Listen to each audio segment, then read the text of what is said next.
ক্ষমতার অপব্যবহার।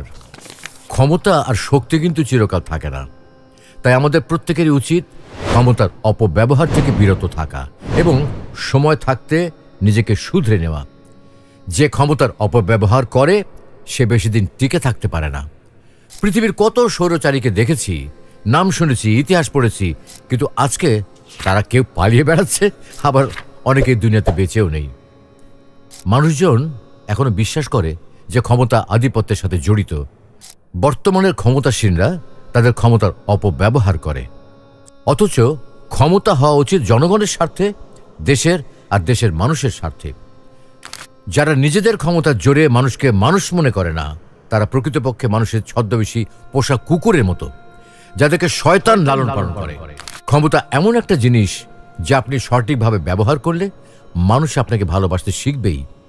আপনার অনুপস্থিতিতেও আপনার জন্য দোয়া করবে, আশীর্বাদ করবে। আর যদি ক্ষমতার অপব্যবহার করেন, আপনার সামনেও তারা আপনাকে লজ্জিত করবে, অভিশাপ দেবে। সুতরাং বান্দার অভিশাপকে ভয় করুন, আল্লাহর শাস্তিকে স্মরণ করুন এবং সঠিক পথে ফিরে আসুন। মনে রাখবেন, আল্লাহ ছাড় দেন কিন্তু ছেড়ে দেন না। ক্ষমতা নিয়ে ইসলামিক উক্তি।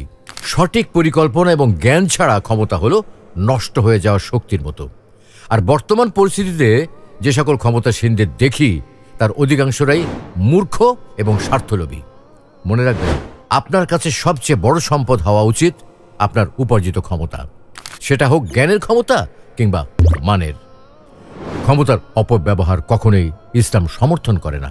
সুতরাং জোর যার মুল্লুক তার, এই বাণীটি ভুলে যান, বরং আল্লাহকে ভয় করুন। ক্ষমতার বড়াই করা মানুষের কাজ হতে পারে না, এটি শয়তান পূজারী অমানুষের কাজ। যারা তোমার পেছনে পেছনে তোমাকে নিয়ে সমালোচনা করে, তারা সর্বদাই নিতান্তই খারাপ মানুষ। তোমাকে নিয়ে সমালোচনার কারণ হলো হয়তো তোমার কাছে এমন কিছু রয়েছে যা তাদের কাছে নেই, অথবা তারা তোমায় নকল করতে চায় কিন্তু পেরে উঠতে পারে না।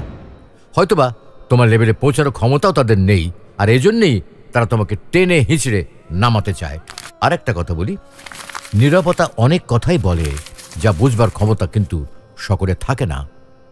ইগো বা অহংকার মানুষকে অচেতন করে রাখে। সুতরাং চেতনা আর ইগো কখনো একসাথে থাকতেই পারে না।